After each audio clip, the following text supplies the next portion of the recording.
আল্লাহ আমার রব, এই রবি আমার সব। দামে দামে তন মনে তারি অনুভব। তোমার দুনিয়াতে আমি যেদিকে তাকাই, অথই নিয়ামতে ডুবে আছি সবাই। পাক পাখালির গানে শুনি তসবি কলরব, তসবি কলরব। আল্লাহ আমার রব, এই রবি আমার সব। আসসালামু আলাইকুম। আলহামদুলিল্লাহ, আসসালাতু ওয়াসসালামু আলা রাসূলিল্লাহ। প্রিয় দর্শক, আপনারা যারা দেশে আছেন প্রবাসে, সবাইকে জানাই অনেক অনেক প্রীতি ও শুভেচ্ছা। শুরু হলো এনটিভি আয়োজিত এবং লাভ হেলো নিবেদিত জুমাবারের লাইভ অনুষ্ঠান আপনার জিজ্ঞাসা। আপনাদের সাথে আছি আমি জয়নুল আবেদিন আজাদ। আর আজকে আমাদের মাঝে অতিথি হিসেবে উপস্থিত আছেন বিশিষ্ট আলেম ডক্টর মোহাম্মদ মতিউল ইসলাম। আসসালামু আলাইকুম রহমতুল্লাহ বারকাতুহু। প্রিয় দর্শক, চলুন তাহলে জিজ্ঞাসার আলোকিত ভুবনে। আমাদের আজকের প্রাসঙ্গিক আলোচনার বিষয় সাহাবাদের অনুসরণ। আসসালামু আলাইকুম। আমরা প্রশ্ন নিচ্ছি। প্রিয় দর্শক, পরিচয় দিয়ে প্রশ্ন করুন। আসসালামু আলাইকুম। ওয়ালাইকুম আসসালাম। আমি আব্দুল কামাল চট্টগ্রাম থেকে বলছি। জি। আমার দুটো প্রশ্ন। প্রথম প্রশ্ন হলো, আমি একজন আমাদের অনেক বিখ্যাত আল্লাহর একটা ওয়াজ শুনেছিলাম। উনি এখন দেশের বাইরে থাকে। উনি বলতেছেন গত হজের সময় উনি সৌদি আরবে গিয়ে প্রায় 10,000 মানুষের সাথে উনি সেলফি তুলেছেন। এখন আমার প্রশ্ন হলো, যদি বিনা কারণে কেউ যদি ছবি তুলে, এই ছবি তোলা কি জায়েজ আছে? ওই হজে গিয়ে হ্যাঁ, হজে গিয়ে উনি 10,000 মানুষের সাথে সেলফি তুলেছিলেন। উনি ওয়াজ মাহফিলে বক্তৃতায় বলেছেন, আমি নিজে শুনেছি। আমার প্রশ্ন হলো, ছবি তোলা কি ইসলামের জায়েজ আছে? আচ্ছা আচ্ছা আচ্ছা। কোন কারণ ছাড়া? এই একটা প্রশ্ন। আর 2 নম্বর প্রশ্ন হলো, এখন বিভিন্ন দিবসের উপলক্ষে এখন প্রচুর ওয়াজ মাহফিল হচ্ছে। এই ওয়াজ মাহফিলের শেষে যে সম্মিলিত মনোযোগটা করা হয়, এই মনোযোগের এটা কি সঠিক? আর মনোযোগের মাধ্যমে ওরা বিভিন্ন আউলিয়ার উসিলে দিয়ে গুনাহগাতা মাপ চায়। জি। বিভিন্ন গুনাহগাতা মাপ চাওয়া হয়, মৃত ব্যক্তিদের কাছে সব পৌঁছানো হয়। তো এই যে সম্মিলিত মনোযোগ এবং দোয়ার ফরম্যাটটা, এটা কি সঠিক? ধন্যবাদ আপনাকে। আপনি খুবই জীবন ঘনিষ্ঠ প্রশ্ন করেছেন। আপনার প্রথম প্রশ্ন, এক ওয়াজে একজন বলেছেন তিনি সৌদি আরবে হজের সময় গিয়ে অনেক ছবি তুলেছেন, সেলফি তুলেছেন। আপনার প্রশ্ন হলো, এভাবে হজে গিয়ে বিনা প্রয়োজনে ছবি তোলা, সেলফি তোলা তথা এভাবে ছবি তোলা কি জায়েজ আছে?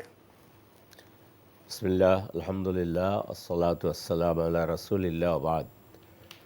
ধন্যবাদ ভাইকে জীবন ঘনিষ্ঠ প্রশ্ন করার জন্য। উনি বলছেন যে ভদ্রলোক এসে ওয়াজ মাহফিলে আবার বলেছেন যে 10,000 লোকের সাথে সেলফি উঠেছেন। এমনি তো হাদিসের মধ্যে এসেছে, আল্লাহ রাসূল বলেছেন যে যারা ছবি উঠায় বা ছবি আঁকে তাদের উপরে আল্লাহর অভিশাপ। তো তিনি সেখানে একটা ভুল করলেন। আর 10,000 লোক, তিনি গেছেন হজ করতে, তিনি তো সেলফি উঠাতে যাননি। হজ করবেন। 10,000 লোকের ছবি তোলা মানে তিনি এই কাজটায় বিশেষভাবে ব্যস্ত ছিলেন হজের সেই গুরুত্বপূর্ণ সময়ে। চমৎকার কথা বলেছেন, আল্লাহ জিকির করা দরকার। আচ্ছা, সেটা করছে সেখানে, এ এক ভুল। দেশে এসে আবার ওয়াজ মাহফিলে, তাহলে মানুষ আমাকে বলবে যে বাবারে মক্কার লোকের সাথে 10,000 লোকের সাথে সেলফি উঠেছে, ওনার দাম তো অনেক বড়, অনেক বেশি। না, এখানে একটা প্রদর্শনের মতো বিষয়, প্রদর্শন হয়ে যায়। তো এইটাও তো ঠিক হয়নি। আর মানুষের কাছে বলে বেড়ানো, তাতে যদি এমন হয় যে এগুলো শুনলে মানুষ সামনেও আমাকে দাওয়াত দেবে। তো এক কথায় আমি, যেহেতু আপনিও নাম নেন নাই, আলহামদুলিল্লাহ, আমি সেই হিসাবে বলতে কারো নাম মেনশন না করে যে এই কাজগুলো ঠিক নয়, ঠিক করার নেই, উচিত ছিল না। আল্লাহ আমাদেরকে এগুলো থেকে হেফাজত করুন এবং আমরা যেন এগুলো পরিহার করতে পারি। প্রসঙ্গত আরেকটি বিষয় আপনার সামনে পেশ করতে চাই। আমরা যখন হজে যাই, সেখানে আমাদের মধ্যে নানা বিষয়ে কাজ করে। প্রথমত হজে যে ইবাদত সেটা সম্পন্ন করব। তো হজে গেলে আমরা অনেক জিয়ারত যাই, আমরা মদিনায় যাই, জি সাহাবাদের এবং নবী সাল্লাল্লাহু আলাইহি ওয়াসাল্লামের স্মৃতি বিজড়িত অনেক ঐতিহাসিক জায়গায় আমরা সেখানে ভ্রমণে যাই। সেখানে গিয়ে যদি সেই ঐতিহাসিক জায়গাগুলো বা স্মৃতি বিজড়িত বিভিন্ন যেগুলো ঐতিহাসিক মূল্য আছে সেগুলোর যদি ছবি তুলি, সেটা আর এটা কি একরকম হবে? সেটা না, কি দুইটা একটা হলো নির্জীব, এটা আব্দুল্লাহ ইবনে আব্বাসের মসজিদ, একটা ছবি নিয়েছে, কথার কথা ধরে নিলাম।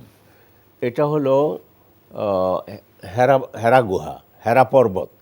আমি হেরা পর্বতের ছবিটা নিলাম। একটা ঐতিহাসিক একটা ছবি, এটা ঐতিহাসিক একটা ছবি, দর্শনীয় স্থান। বা যে অহুদ প্রান্তর, অহুদের যে পাহাড়গুলো, জি জি, এগুলো তো অসুবিধা নেই, এগুলো নিষ্প্রান্ত, এগুলো তো কোনো সমস্যা। এগুলো ঐতিহাসিক কিছু গুরুত্বপূর্ণ বিষয়।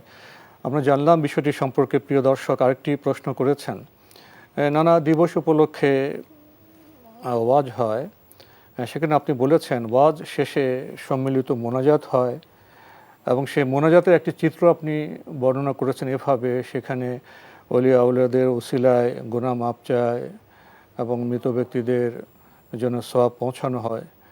এই চিত্রটা কেমন? এটা কি ঠিক আছে?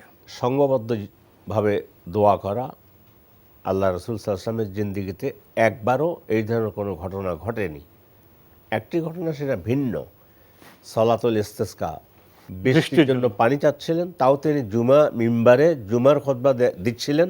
সাহাবা বললেন, ইয়া রাসূলুল্লাহ, অনাবৃষ্টিতে গোটা মানে অনাবৃষ্টিতে মানে পশু পাখি সব কিছু মানুষ কষ্ট পাচ্ছে। রাসূলুল্লাহ দোয়া করেছেন, এভাবে হাত উঠে সাহাবা ইকরাম তার সাথে দোয়া করেছেন। ইমাম বুখারী হাদিসটা দোয়ার অধ্যায়ে এনেছেন সলাতুল ইস্তেসকার অধ্যায়ে। মানে বৃষ্টির জন্য দোয়া ওঠে। জি, এই ছাড়া আল্লাহ রাসূল যেদিন রেসালত পেয়েছেন আর রেসালত পেয়ে দুনিয়া থেকে চলে গেছেন, এর মাঝে সংঘবদ্ধভাবে এই ধরনের কোনো দোয়া আল্লাহ রাসূল করেননি, সাহাবায়ে কেরাম করেননি। এগুলো পরবর্তীতে কোত্থেকে আসলো বলতে পারি না। এগুলো দিনের মধ্যে অভিনব নতুন কিছু সংযোগ। আর বিশেষ করে যেটা পরে আপনি যে কথা বলেন যে অলিয়া উলিয়ার ওসিলা দিয়ে অলিয়া উলিয়াকে, প্রত্যেক মুমিন ব্যক্তি আল্লাহর ওলি। আপনি আল্লাহর ওলি, ইনশাআল্লাহ আমি আল্লাহর ওলি। আল্লাহর প্রিয় বান্দা আমরা যারা, আমাদের প্রোগ্রাম যারা পরিচালনা করতেছেন, ওলি কেন বলছি এটা, প্রত্যেক মুমিন ব্যক্তি আল্লাহর ওলি। দলিলটা দিয়ে দেই, আল্লাহ কোরআনে কারিমে বলতেছেন, আলা ইন্না আউলিয়া আল্লাহি লা খাউফুন আলাইহিম ওয়ালা হুম ইয়াহজানুন আল্লাযীনা আমানু ওয়া কানু ইয়াত্তাকুন। আল্লাহর ওলিদের কোনো ভয় নেই, কোনো চিন্তা নেই। তারা কারা? যারা ঈমান এনেছে এবং আল্লাহকে ভয় করে চলে। ফলে প্রত্যেক মুমিন ব্যক্তি ওলি। জি, প্রত্যেক মুমিন ব্যক্তি আল্লাহর ওলি। একজন রিকশাওয়ালাও আল্লাহর ওলি হতে পারে, কিন্তু বেলায়েতের মধ্যে, ওলিত্বের মধ্যে বেশ কম হইতে পারে। আপনি আমার চাইতে আরো মানের দিক থেকে আপনি আমার চাইতে নেককার, আপনার চাইতে আরো বেশি নেককার, সেটা হইতে পারে আলহামদুলিল্লাহ। কিন্তু আবার ওদেরকে ওসিলা করে, ওসিলার জন্য কোরআন কারীমে স্পষ্ট করে বলে দেওয়া হয়েছে, ওসিলা করতে হবে শুধুমাত্র আল্লাহর নাম ও গুণাবলীর মাধ্যমে। তিনটা জিনিস, একটা হলো আল্লাহর নাম ও গুণাবলী। আল্লাহ তাআলা বলছেন, ওয়ালিল্লাহিল আসমাউল হুসনা ফাদউহু বিহা। আল্লাহর সুন্দর সুন্দর নাম এবং গুণাবলী আছে, এগুলোর মধ্যে আল্লাহকে ডাকো। এক। দুই নম্বর হলো নিজের কোনো নেক আমলের মাধ্যমে। আমি আজকে সালাতুল ফজর আদায় করেছি, সালাতুল তাহাজ্জুদ আদায় করেছি, আল্লাহ এই সালাতুল তাহাজ্জুদের উসিলায় আপনি আমাদেরকে মাফ করে দেন, আমাকে এইটা দেন, এই দেন। তিন নম্বর হলো নেককার কোনো ব্যক্তির দোয়ার মাধ্যমে, আল্লাহ অমুক লোকটি নেককার, তিনি দোয়া করেছেন, আল্লাহ তার দোয়াটা কবুল করুন। এই ছাড়া যা দুইখানা হাত কবুল করেন, হাত দ্বারা, হাতের উসিলা, অমুকের উসিলা, অলির উসিলা, কারো উসিলা, মানে এগুলো করা ঠিক না। আমাদেরকে আরও জানতে হবে এবং শিখতে হবে এবং আমাদের এগুলো জানা উচিত। তাহলে তিনটা জিনিস বললাম ভাইকে, উসিলা আল্লাহর সুন্দর সুন্দর নাম এবং গুণাবলীর মাধ্যমে, দুই নিজের নেক আমলের মাধ্যমে, তিন কোনো নেককার লোকের দোয়ার মাধ্যমে। দোয়াটা কিন্তু নেককার লোকের কাছে দোয়া চাইতে, দোয়াটা খুবই গুরুত্বপূর্ণ বিষয় আমরা জানলাম। প্রিয় দর্শক, নতুন প্রশ্নে যাচ্ছি। আসসালামু আলাইকুম, পরিচয় দিয়ে প্রশ্ন করুন। জি, হ্যালো। জি, শুনতে পাচ্ছি। আসসালামু আলাইকুম। ওয়ালাইকুম আসসালাম। আমি কথা বলছি রায়হানুল আলম, চকবেলতল, শাহজাদপুর, সিরাজগঞ্জ। রায়হানুল আলম। জি, বলুন ভাইয়া, বলুন। আমার প্রশ্নটা হলো, মানে আপনি যদি গোসলের সময় ওযু করা যায়, ঠিক আছে, গোসলের শেষে আবার পুনরায় নামাজ আগে ওযু করতে হবে নাকি? অন্য কোনো প্রশ্ন আছে? না, এই প্রশ্নই মানে রায়হানুল ধন্যবাদ, আলম সিরাজগঞ্জ। ধন্যবাদ আপনাকে। আপনি সিরাজগঞ্জ থেকে প্রশ্ন করেছেন। আপনার প্রশ্ন হলো গোসলের আগে তো আমরা অজু করে থাকি, তো অজু হলো, গোসল সম্পন্ন হলো, এরপরে কি আবার অজু করতে হবে? না, আর লাগবে না। গোসলেই তো আপনার ওজুর সব ইয়ে শেষ হয়ে গেছে, তারপর তো আলহামদুলিল্লাহ সুন্দর। গোসলের আগে অজু করে নেওয়া উত্তম, ভালো, সেটাও করেছেন, গোসল করেছেন, আর অজু করার কোনো প্রয়োজন নেই। এখন বিকাশ অ্যাপেই পাবেন দেশের প্রথম ডিজিটাল লোন। বর্তমান যে সভ্যতা, বস্তুবাদী এবং ইহলৌকিক যে সভ্যতায়, সেখানে পরকাল ভাবনা খুবই কম হয়। আর পরকাল ভাবনায় যারা আমাদের আদর্শ হিসেবে, আইডল হিসেবে আসতে পারেন, মহান সাহাবা, তাদের চর্চাও খুবই কম হয়। কিন্তু সভ্যতার সংকটে আমরা উপলব্ধি করি আমাদের কিছু সোনালী মানুষের প্রয়োজন, যারা ইতিহাসের এক অধ্যায়ে ছিলেন, যারা নবী সাল্লাল্লাহু আলাইহি ওয়াসাল্লামের সাথী ছিলেন, বন্ধু ছিলেন। তাদের ত্যাগ, তিতিক্ষা, চারিত্রিক যে বৈশিষ্ট্য, সেটা সর্বযুগের জন্য অনুসরণীয়। তেমন একটি আকাঙ্ক্ষার কারণে আমাদের আজকের প্রাসঙ্গিক আলোচনার বিষয় সাহাবাদের অনুসরণ। কি বলবেন? জি, চমৎকার কথা বলছেন। ওনাদের সম্পর্কে আল্লাহ যে কথাগুলো বলেছেন, তো তার মধ্যে একটা কথাই নিয়ে আসি। আল্লাহ বলছেন যে রাদিয়াল্লাহু আনহুম ওয়া রাদু আনহু, কি চমৎকার সূরা কথা। বাইয়িনার শেষের দিকে আয়াতটা। আল্লাহ তাদের উপর রাজি হয়ে গেছেন, ওনারাও আল্লাহর উপর রাজি হয়ে গেছেন। আল্লাহ তাদের উপর সন্তুষ্ট, তারাও আল্লাহর উপর সন্তুষ্ট। সেখানে ওনাদের সম্পর্কে আমরা কি বলবো? দুই, আল্লাহ তো বলে দিয়েছে, রাসূলুল্লাহ সাল্লাল্লাহু আলাইহি ওয়াসাল্লাম বলেছেন, আলাইকুম বিসুন্নতি ওয়া সুন্নাতিল খুলাফাইর রাশিদিন আল মাহদিয়িন আদ্দু আলাইহা বিন নওয়াজিজ। এই তোমরা আমার সুন্নতকে এবং আমার সাহাবাদের সুন্নতকে, অর্থাৎ তাদের নীতিকে তোমরা আঁকড়ে ধরো। মুখের, এটা আরবরা বলে আর কি, মাড়ির দাঁত দিয়ে কামড়ে ধরো, তাদের খুব শক্তভাবে ধরতে হবে, শক্তভাবে ধরো, আদর্শ তাদের জীবন পদ্ধতি, কর্মপদ্ধতি কর্মপদ্ধতি শক্তভাবে ধারণ করো। আলাইকুম বিসুন্নতি ওয়া সুন্নাতি রাশিদিন আল মাহদিয়িন আদ্দু আলাইহা বিন নওয়াজ। এটা হলো রাসূল সাল্লাল্লাহু আলাইহি ওয়াসাল্লাম সাহাবাদের সম্পর্কে বলেছেন। আপনি যেটা চমৎকার একটা শব্দ বলেছেন, আমার হৃদয় স্পর্শ করেছে, যে তারা সোনার মানুষ ছিলেন, আলোকিত মানুষ ছিলেন। কেমন ছিলেন? ওমর রাদিয়াল্লাহু আনহু খলিফাতুল মুসলিমিন, খলিফা জনগণকে বলতেছে, রাহেমাল্লাহু ইমরাআন আহদা ইলাইয়া অয়ুবি, আল্লাহ রহম করুন ওই ব্যক্তিকে যে আমার ত্রুটিগুলো খুঁজে আমাকে উপহার দেয়, আমাকে বলে দেয়, এটা বলে ত্রুটি খুঁজে আমাকে উপহার দেয়, শব্দটা বলেছে উপহার। তার দৃষ্টিভঙ্গিটা কেমন, উপহার। আর আমরা তো এখন আমাদেরকে সমালোচনা করলে সে আমার শত্রু হয়ে যায়। শত্রু শেষ, তোমার আর দুনিয়াতে বেঁচে থাকার অধিকার নেই, এমনও বলে। আচ্ছা, এরপরে জনগণের দায় দায়িত্ব সম্পর্কে যেটা জানেন, ওনার গল্প, যে রাতের বেলায় নিজেই গেলেন, বের হলেন, জনগণের অবস্থা দেখলেন, একখানে গিয়ে পরিবেশ পরিস্থিতি দেখলেন, একজন মেয়ে মানুষ, মহিলা, তার সন্তানদেরকে সান্ত্বনা দিচ্ছে, খাবার কিছু নেই, উনুনে আগুন জ্বলছে, হাড়ি আছে কিন্তু খাদ্য নেই।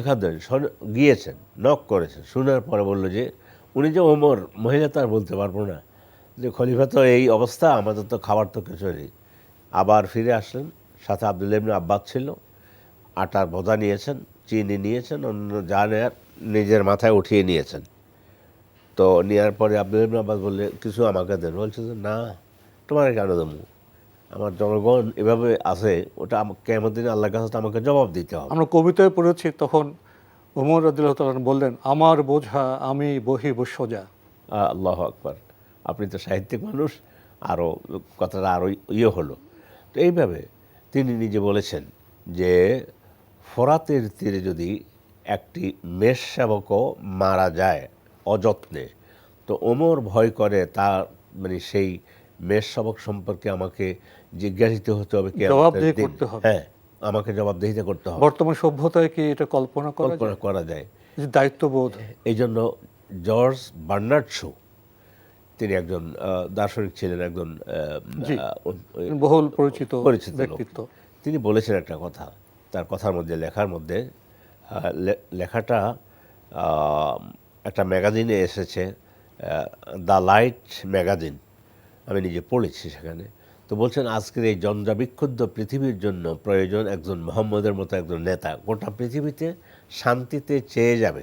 এখন যে অশান্তিময় পৃথিবী, আর আসলেই আমরা তার সরাসরি তো অনুসরণকারী তো সাহাবারই। সাহাবাই কেরাম, তো সাহাবাই কেরামের কথা এই জন্য বলছি, আমরা তো আল্লাহ আমাদেরকে সম্মানের মালা পরিয়ে দিয়েছেন সাহাবাদের সময়েই, আবু বকর, ওমর, ওসমান, আলী থেকে শুরু করে, তখন আমরা পৃথিবীতে আমরা সম্মানের চাদরটা আল্লাহ আমাদেরকে পরাই দিয়েছেন। মানে আজকের পৃথিবীতে একজন ওমর হলে, একজন ওমর আসলে গোটা পৃথিবীকে শাসন করলে গোটা পৃথিবীর মুসলিম অমুসলিম কোনো কথা নেই, পুরো মানবতা আবার সম্মানের চাদরে আবৃত হতে আবৃত পারত। হয়ে যাবে। এ হলো সাহাবাদের ব্যাপারে। তো এমনি তো আর তাদের জীবনী, আল্লাহ রাসূলকে অনুসরণ, ঠিক এইভাবেই আমি রাসূলকে দেখেছি। হাকাযা রাআইতু রাসূলাল্লাহি সাল্লাল্লাহু আলাইহি ওয়াসাল্লাম। আবু মুসা আশআরী রাদিয়াল্লাহু তাআলা আনহু, ওমর রাদিয়াল্লাহু তাআলা আনহু বাড়িতে আসলেন, সালাম দিলেন। এই সালাম হলো অনুমতির সালাম, আপনার বাড়িতে আমি ঢুকতে পারবো কি? আসসালামু আলাইকুম। কয়বার সালাম দিতে হয়? 3 বার। 3 বার সালাম দেওয়ার পর যখন উত্তর আসলো না ওমরের পক্ষ থেকে, ওমর একটু কি গেছে, ব্যস্ত ছিলেন, তো উত্তর আসতেছে না, উনি চলে গেছেন। ওমর বের হয়ে উনি বুঝছেন কে আসছে, গলার কণ্ঠের আওয়াজে। তো বললো উনি কোথায়, আবু আনাস কোথায়? বলতে উনি চলে গেছে। তো বলে চলে গেল, ঘরে ডাকো ডাকো, ওনাকে ডেকে আনো। আনার পরে বললেন যে আপনি চলে গেলেন কেন? বললো যে হাকাযা আল্লামানা রাসূলুল্লাহ সাল্লাল্লাহু আলাইহি ওয়াসাল্লাম, এইভাবেই আমাদেরকে রাসূল সাল্লাল্লাহু আলাইহি ওয়াসাল্লাম শিক্ষা দিয়েছেন। 3 বার। হ্যাঁ, এইভাবে 3 বার সালাম দিয়ে। তো বলল যে তুমি এটা জানো, আমার তো জানা নেই, এটা কোনো প্রমাণ দিতে পারবা নি? আমাকে তো প্রমাণ দিতে হবে। বললো হ্যাঁ, প্রমাণ দিতে পারবো। উনি বের হয়ে গিয়ে আনসারদের কাছে গেলেন, বলে যে আপনাদের মধ্যে কেউ আছে না কি মাসালা জানার ব্যাপারে, এই যে ঘরে প্রবেশের জন্য যে নিয়ম 3 বার সালাম। 3 বার সালাম দেয়। বলল আমাদের আবু সাঈদ খুদরি ছোট বাচ্চা, ও জানে, আপনি কি বলেন? নিয়ে আসার পর ওমর আফসোস করেছেন, আহারে দুনিয়ার ব্যবসা বাণিজ্য এই আমাকে রাসূলের এই মাসালাটি, এই হাদিসটি জানতে বিরত রেখেছে আমাকে। আরেক ঘটনা, আমরা তো বোধহয় আসলে সাহাবাদের জীবন থেকে উদাহরণ নিতে গেলে শেষ হওয়ার নয়। জি জি, আমাদের তো প্রশ্ন উত্তর আসর, আমরা আপাতত এখানে শেষ করছি। ঠিক আছে, সামনের সুযোগ হলে ইনশাল্লাহ আমরা আরও কিছু জানার চেষ্টা করব আপনার কাছ ইনশাআল্লাহ। থেকে। জি, প্রিয় দর্শক, আমরা প্রশ্ন নিচ্ছি। আসসালামু আলাইকুম, পরিচয় দিয়ে প্রশ্ন করুন। আমরা আসর নামাজ এখন 3টা বাজে পড়তে পারবো কিনা? আপনার পরিচয়টা দেন ভাইয়া, আপনি কোত্থেকে কে বলছেন? আমি আরিফ ফিরোগন থেকে। জাযাকাল্লাহু খায়র। জি বলুন, আপনার প্রশ্নটি করুন। এখন তো 7:30 মধ্যে বলতেছিল 3টা বছর থেকে ওয়াক্ত হয়ে যাচ্ছে। এখন তো আমরা হানাফির মধ্যে বলতেছিল 3:03 ওয়াক্ত হয়, মানে আমাদের চট্টগ্রামে অনুযায়ী অনুযায়ী। এখন আমি জানি হচ্ছে যে আমি এখন ওই 4টা বাজে এক জায়গায় যাবো, এখন গেলে আমার নামাজটা কল হয়ে যেতে পারে। আমি কেবল 3:20 দিকে নামাজটা পড়ে বের হতে পারবো? আপনি আসন্ন নামাজের ওয়াক্ত প্রসঙ্গে কথা বলছেন, তাই না? জি জি জি আর কোনো প্রশ্ন আছে? জি, আরেকটি প্রশ্ন আছে। বলুন। আমার প্রশ্ন হলো, আমি উটের নামাজ 2 সালায় পড়ি। প্রথমে 2 রাকাত পড়ি, সালাম ফিরে দিয়ে আরেক রাকাত এক্সট্রা পড়ি। আমি এখন 2 রাকাতের জন্য মনে মনে নিয়ত করে আমি 2 রাকাত পড়তেছি, আর 3 রাকাতের জন্য আরেক রাকাত মনে মনে নিয়ত করে আমি 1 রাকাত পড়তেছি। এটা কি হবে? এই নিয়তটা কি হবে? বেতন নামাজে, তাই না? জি জি জি, ধন্যবাদ আপনাকে, ধন্যবাদ আপনাকে। আপনি আসর সালাতের ওয়াক্ত সম্পর্কে, সময় সম্পর্কে প্রশ্ন করেছেন। এখানে মাযহাবের গবেষণার কারণে তো পার্থক্য আছে। তো উনি বলছেন যে 3:20 কি উনি এখন আসর সালাত আদায় করতে পারবেন? জি ভাইয়া, আপনার প্রশ্নের উত্তর একটু এভাবে দিতে চাই। রাসূল সাল্লাল্লাহু আলাইহি ওয়াসাল্লামকে নিয়ে জিবরিল আলাইহিস সালাম প্রথম ওয়াক্তে সালাত আদায় করেছেন, শেষ ওয়াক্তে একদিন সালাত আদায় করেছেন। একদিন করেছেন প্রথম ওয়াক্তে, আরেকদিন করেছেন সালাত একবার শেষ ওয়াক্তে। আসরের ওয়াক্তের শুরুতে একদিন, একদিন শেষের দিকে একদিন। তো আপনি যেটা বলেছেন যে 3টা কত মিনিটের কথা আপনি বলেছেন, 20 মিনিট বলেছেন, নামাজ পড়লে হবে। তবে আপনি জামাত তো আপনি যদি জামাত সহকারে আপনার মসজিদে 3:20 আজান দিয়ে 3:40 নামাজ 50 নামাজ সালাত হয়, তাহলে হয়ে যাবে, কোনো অসুবিধা নেই। কিন্তু আপনি একা একা সালাত আদায় করবেন ওই বিষয়ে যে ওয়াক্তে তো আমি ঢুকে গিয়েছি, তাইলে সেটার চেয়ে আপনাকে জামাত ধরতে হবে। যেহেতু শেষে পড়ারও বিধান আছে, সেই হিসাবে জামাতের প্রতি লক্ষ্য রেখে আপনি তখন সর্বোচ্চ যেটা কাছাকাছিতে 4টায় পড়ুক, 4টা 5-এ 10-এ যেটাই হোক ওইটা করেন। জামাত যেন আপনার মানে বাদ না যায়, জামাতটা যেন ছুটে না যায়, তাইলে বিশাল সওয়াবের থেকেও বঞ্চিত হয়ে গেলেন। আর জামাত সহকারে সলাত আদায় সম্পর্কে অধিকাংশ আহলে ইলম বলেছে ওয়াজিব, তাহলে আপনার সেটাও বাদ পড়ে গেল। এই জন্য এখানে সমন্বয় করতে হবে। এমন যদি হয় যে না আমার এই সলাটটা আমি এখন সফরে বের হচ্ছি, এখন আর জামাত আমি এখানে ধরতে পারতেছি না, কোনো ওজোর থাকে, তাইলে প্রথম ওয়াক্তে আপনি ওই সময় যদি পড়ে নেন সালাত ওজোর থাকলে উনি একাকিও বা কোনো মুসাফির হলে ওজোর থাকলে উনি 3টা বিষয়ে একাকি নামাজ পড়তে পারবেন। আপনার হ্যাঁ, ওই যেমন কোনো পরিস্থিতির সম্মুখীন হয়ে গেলে, নইলে কিন্তু স্বাভাবিকভাবে যখন আজান দেওয়া হয় আপনার এলাকায় তখন আপনি জামাত সহকারে জামাতেই পড়াটা এটাই উত্তম। জি জি জি জি। আমরা খুবই গুরুত্বপূর্ণ বিষয়ে অবগত হলাম। আরেকটি প্রশ্ন আপনি করেছেন, বিতের সালাতের নিয়ত প্রসঙ্গে আপনি 2 রাকাত পড়েন, পরে 1 রাকাত পড়েন, এভাবে 3 রাকাত আপনি শেষ করে থাকেন।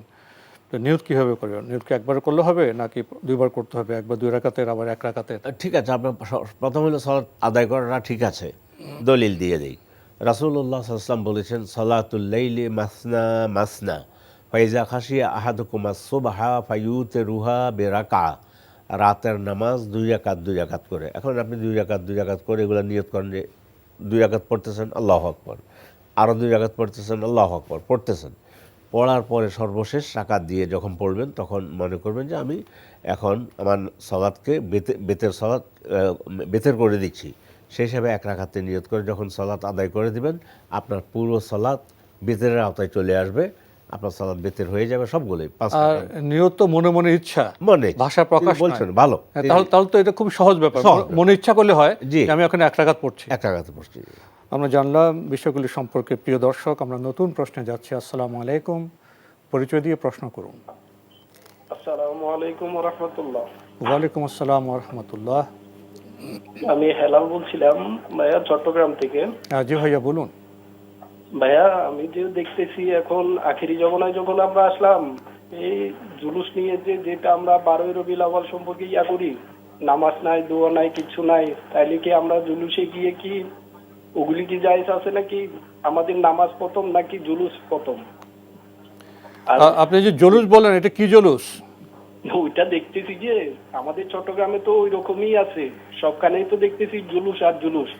আচ্ছা আচ্ছা আচ্ছা, ওই নামাজ পড়ে না, মানে ফরজের কোনো খবর নাই, শুধু জুলুস। আইনের কোনো খবর নাই ভাইয়া।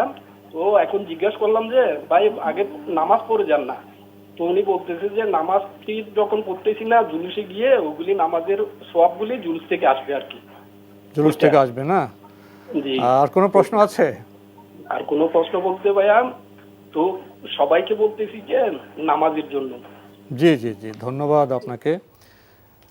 আপনি আপনাদের চট্টগ্রাম এলাকার একটি চিত্র থেকে আপনার মধ্যে একটি অনুভূতি সৃষ্টি হয়েছে। আপনি বলছেন নামাজ রোজার ফরজ ইবাদতের খবর নেই, শুধু জলুস জলুস জলুস। যখন সালাতের কথা বলেন তখন বলেন জলুসে গেলে হয়ে যাবে। এই যে চিন্তাধারা, এই যে জীবন পদ্ধতি, এটা কেমন? আল্লাহ, ইন্না লিল্লাহি ওয়া ইন্না ইলাইহি রাজিউন। একটু আশ্চর্যবোধক ইন্না লিল্লাহ পড়ে নিলাম। ভাইয়া যেটা বলছেন, প্রথম তো হলো জুলুস শব্দ যে বলছে তাকে জিজ্ঞাসা করতেন যে জুলুস অর্থ কী, কোন ভাষায়? জশ্নে জুলুস, এটা ফার্সি ভাষা। ফার্সি ভাষা হলো আনন্দ মিছিল। আমাদের রাসূল জন্মগ্রহণ করেছেন, এই জন্য আনন্দ মিছিল যদি করতে হতো, সাহাবায়ে কেরামের আলোচনা তোমরা আজকে নিয়ে আসছেন, ওনারা আগে করে দেখাতেন। মানে সাহাবাদের জীবন থেকে আমাদের উদাহরণ নিতে হবে। সেখানে নাই রবিউল আউয়ালে ওনারা এসব করেছেন কিনা, বা রবিউল আউয়াল মাসে ওনারা এটা কিভাবে করেছেন। এই যে ঈদ মিলাদুন নবী বলে, ঈদ তাহলে ঈদ 3টা, তো অর্থ দাঁড়ালে রাসূল 2টা বলে গেছে, আরেকটা বলতে তিনি ভুলে গেছেন অথবা উনি বলে যান না, এটা গোপন করেছেন, তাহলে রাসূলের উপর তহমত দেওয়া হলো। সব মিলে আপনি বলছেন আপনি সালাত আদায় করেও জশ্নে জুলুসে যাবেন কিনা। আমরা সুন্দর করে বলতে চাই, হ্যাঁ আমাদের কিছু ভাইয়েরা ওনারা আমাদের মনে করেন যে আমরা রাসূলের মহব্বতে এটা করতেছি, আর এই মহব্বতই 1000 বছর 1000 কোটি লোক যদি অথবা বর্তমান দুনিয়াতে মুসলমানের সংখ্যা 200 কোটি লোক যদি ওই জশ্নে জুলুসে যায় আর এক ওয়াক্ত সালাত যদি তাদের নিকট থেকে চলে যায়, এইটার কোনো দুনিয়াতে দিতে পারবে না, আখেরাতের জবাব দিতে পারবে না। আর জুলুসের সাথে তো যেটা বলেছি কিছু লোক করে, আমি সুন্দর ভাষায় বলি যে ওই সমস্ত ভাইদেরকে রাসূল যখন করেন নাই, সাহাবায়ে কেরাম করেন নাই, এরপরে এটা করেন নাই, সেই হিসাবে আপনারা এগুলো করবেন না। বেদাত দিয়া একটা হলো বেদাত, সেটা দিয়ে আমার সালাত হলো ফরজ, তো আমার বেদাত দিয়ে ফরজকে সমান সমান করা যে ওইটা করলে সালাত লাগবে না, তো এগুলো বড় দুর্ভাগ্যজনক ব্যাপার।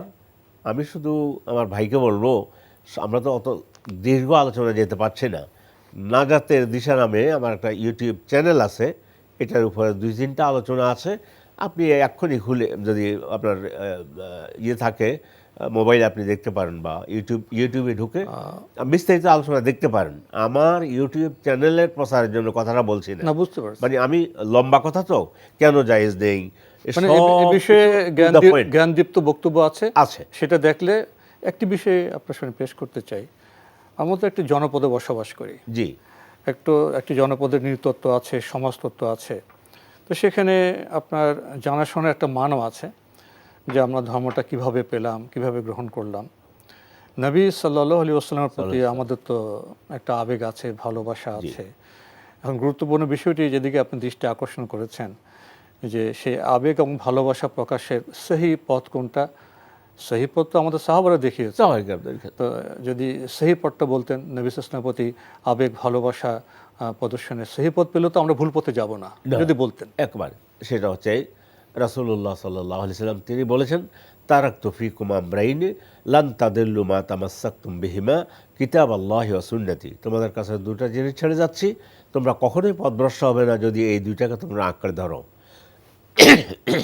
সেই দুটো হচ্ছে কিতাব আল্লাহ, আল্লাহর কিতাব, এবং আমার সুন্নাত, রাসূলের সুন্নাহ। তো আপনি দেখেন মানে কোরআনে হাদিসে, তারপর হলো সাহাবায়ে কেরাম আমাদের জন্য মডেল, রাসূলকে কিভাবে অনুসরণ করেছেন, ভালোবাসা কিভাবে আল্লাহ বলছেন ভালোবাসা কিভাবে ভালোবাসতে হবে। কুল ইন কুনতুম তুহিব্বুনাল্লাহা ফাত্তাবিউনি ইউহিব্বুকুমুল্লাহ, বলুন যদি তোমরা আল্লাহকে ভালোবাসার কথা বলো তাইলে আমাকে অনুসরণ করে ভালোবাসতে হবে। আমি যেভাবে ভালোবাসি সে অনুসরণ করে, আমার অনুসরণের বাইরে গিয়ে আবেগ আপ্লুত হয়ে ভালোবাসার কোনো সুযোগ ইসলামে নেই। এই জন্য আমরা আবেগী হয়ে কোনো কাজ করবো না। সবসময় বলবো যে আমরা আমাদের রাসূল কী করেছেন, রাসূলের সঙ্গে আপনার ভালোবাসার অনুসরণের উত্তম পথ হবে তার সুন্নাহকে অনুসরণ করা। জীবনযাপনের যে বিচিত্র সম্পর্ক সূত্র আছে সেখানে সুন্নাহ কি, কর্মপদ্ধতি কী ছিল, সেটা অনুসরণের মাধ্যমে আমরা ভালোবাসা প্রকাশ করতে পারি। আরেকটি বিষয় দরুদ পড়া, দরুদ তো খুবই গুরুত্বপূর্ণ। খুবই গুরুত্বপূর্ণ। দরুদ যদি বলি, এটা হলো ফার্সি শব্দ। আমি অনেক সময় বলি আমাদের দর্শকদেরকে যে আস্তে আস্তে আমরা আমাদের কোরআন হাদিসের শব্দগুলো ব্যবহার করি, যেমন সালাত পরিভাষা নামাজের পরিবর্তে, তারপরে সিয়াম রোজার পরিবর্তে, এগুলো রোজা ফার্সিতে। অনুরূপভাবে সালাত এবং সালাম পাঠ করার জন্য আল্লাহ আমাদেরকে বলেছেন, সূরা আহজাবের মধ্যে আল্লাহ তাআলা বলেছেন যে ইন্নাল্লাহা ওয়া মালাইকাতাহু ইউসাল্লুনা আলান নবী ইয়া আইয়ুহাল্লাযীনা আমানু সাল্লু আলাইহি ওয়া সাল্লিমু তাসলিমা। নিশ্চয়ই আল্লাহ এবং ফেরেশতা রাসূলের উপরে সালাত সালাম পাঠ করে, হে মুমিনগণ তোমরা রাসূলের উপরে সালাত সালাম পাঠ করো। সাহাবায়ে কেরাম আসলেন, ইয়া রাসূলুল্লাহ আপনার মুখে তো সালাম দেয়, দেখলে সালাত কেমনে আদায় করবো, এখন তো আয়াত নাজিল হয়েছে। তখন রাসূল বুঝাই দিলেন, কুলু আল্লাহুম্মা সাল্লি আলা মুহাম্মদ ওয়া আলা আলি মুহাম্মদ কামা সাল্লাইতা আলা ইব্রাহিম ওয়া আলা আলি ইব্রাহিম ইন্নাকা হামিদুম মাজিদ। সংক্ষিপ্তভাবে সাল্লাল্লাহু আলাইহি ওয়াসাল্লাম বললে হয়, আলাইহি আফদালুস সালাতু ওয়াত তাসলিম, এগুলা বললে হয়ে গেল। দরুদ পড়লে আমরা কি কল্যাণ পাবো? আল্লাহু আকবার, মান সাল্লা আলাইয়া সালাতান সাল্লাল্লাহু আলাইহি আশরা। যে ব্যক্তি আমার উপরে একবার সালাত আদায় করবে, আল্লাহ তার উপরে 10 বার সালাত সালাম আদায় করবেন। আল্লাহ যদি 10 বার 10 দিক থেকে সালাত আদায় করেন, তা আমাদের জীবন তো অনেক সুন্দর এবং সমৃদ্ধ হয়ে যাবে। অনেক কথা তো শোনার ছিল, কিন্তু আমাদের তো প্রশ্নে যেতে হবে। জি প্রিয় দর্শক, সংক্ষেপে এটাই আমরা বলবো, আমরা মুসলিম, আমরা রাসূল সাল্লাল্লাহু আলাইহি ওয়াসাল্লামের উম্মাত, আমরা তাকে ভালোবাসবো। তো ভালোবাসতে গিয়ে শুধু আবেগে হবে না, আবেগের চাইতে কোন পথে গেলে আমাদের ইবাদত হবে সেটাই জানতে হবে। এদিকে দৃষ্টি আকর্ষণ করে আমরা নতুন প্রশ্নে যাচ্ছি। আসসালামু আলাইকুম পরিচয় দিয়ে প্রশ্ন করুন। হ্যালো। জি, আমরা আপনাকে শুনতে Hello. পাচ্ছি। আসসালামু আলাইকুম। হ্যালো, আসসালামু আলাইকুম।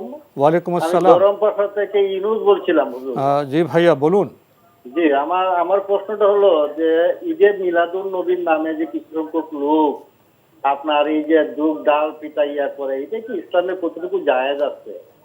পক্ষান্তরে আবার আমরা কি এই কথা বলতে পারি না আমাদের দিনের নবী এই দিন পৃথিবীতে আগমন করেছেন, আবার আমাদেরকে ছেড়ে চলেও গিয়েছেন, আমরা তো দুঃখ প্রকাশ করতে পারি এই দিন, আমাদের কষ্টের কারণও তৈরি। আপনার সিরাতুল নবী কি? জি, আর কোনো প্রশ্ন আছে আপনার? আরেকটা হলো সিরাতুল নবী। জি জি জি আমার একটা হলো সিরাতুল নবীর সম্বন্ধে কিছু বলবেন। ধন্যবাদ আপনাকে। আপনি আমাদের জীবন ঘনিষ্ঠ প্রশ্ন, বিশেষ করে এই বিষয়গুলো রবিউল আউয়াল মাসে বিশেষভাবে এসে যায়। আসলেই একটি সমাজে নানা বিস্ফোরণ ঘটে যায়, কালচারাল ফিউশন ঘটে যায়, নানাভাবে ঘটে যায়। তো এগুলো তো শত শত বছরের রসম রেওয়াজ থেকে এসে যায়। তো আমাদের একটু সহানুভূতিশীল হতে হবে। আমাদের যারা ভাই, মুসলিম ভাই, আমরা তো অনেক ভুল করছি। কেউ এদিকে ভুল করছেন, কেউ ওইদিকে ভুল করছেন। আমরা তো অনেকেই নানাভাবে ভুলের মধ্যে আছি। হয়তো কেউ ঈদে মিলাদুন্নবী পালন করতে গিয়ে ভুল করছেন, কেউ আবার সালাত পড়তে গিয়ে ভুল করছেন, কেউ জীবন জীবিকায় ভুল করছেন, কেউ ব্যক্তিগত আচার আচরণে আমরা ভুল করছি। তো ভুলের তো সংশোধন প্রয়োজন। ভুলের কারণে উত্তেজিত হওয়াও বোধহয় ঠিক নয়, আর গীবত বা প্রচার করাও ঠিক নয়। আমাদের অনুষ্ঠানের লক্ষ্য সংশোধন করা। একটু আগে ঈদে মিলাদুন্নবী প্রসঙ্গে আমরা তো কথা বলেছি মোটামুটিভাবে। তো আপনি বলছেন যে ঐতিহাসিকভাবে যে বলা হচ্ছে 12 রবিউল আউয়াল মুহাম্মদ সাল্লাল্লাহু আলাইহি ওয়াসাল্লাম ওনার জন্মদিন এবং ওফাতের দিন। ঐতিহাসিক যে বিবেচনা যায় সেখানে মত পার্থক্য আছে। যদি আমরা ধরেও নেই যে 12 রবিউল আউয়াল নবী সাল্লাল্লাহু আলাইহি ওয়াসাল্লামের জন্ম এবং মৃত্যু দিবস, তো আপনি বলছেন জন্ম তো হয়েছে তার, তিনি তো আমাদের দিন দিয়ে গেছেন, তো ইন্তেকালও তো আমার দুঃখ প্রকাশ করা উচিত, এটাও একটি মতামত।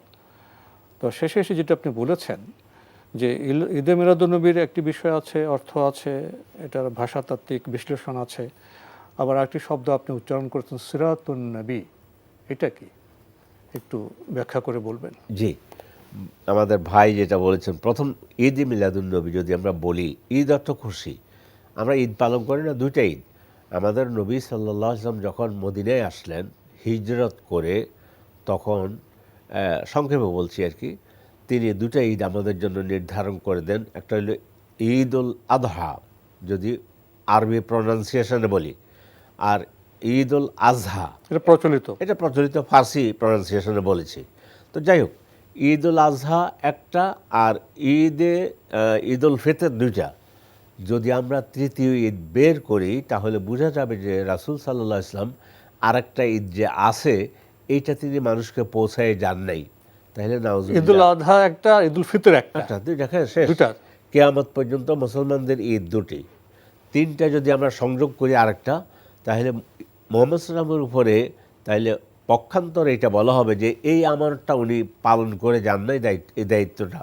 অথচ আল্লাহ বলছেন ইয়া আইয়ুহান নবী বাল্লিগ মা উনজিলা ইলাইক ওয়া ইল্লাম তাফআল ফামা বাল্লাগতা রিসালাতাহু ইয়া আইয়ুহার রাসূল বাল্লিগ মা উনজিলা ইলাইক। রাসূল, আপনার কাছে যা নাজিল করি এটা মানুষকে পৌঁছাই দেন। যদি না পৌঁছান তাহলে আপনি আল্লাহর যে রিসালাতের দায়িত্ব পৌঁছালেন না। রাসূলুল্লাহ সাল্লাল্লাহু আলাইহি ওয়াসাল্লাম সাহাবাদেরকে বললেন বিদায় হজের ভাষণে, আমি কি তোমাদেরকে পৌঁছাইছি? বললেন যে আমরা সাক্ষ্য দিচ্ছি আপনি আপনার আমানত সঠিকভাবে পৌঁছাইছেন।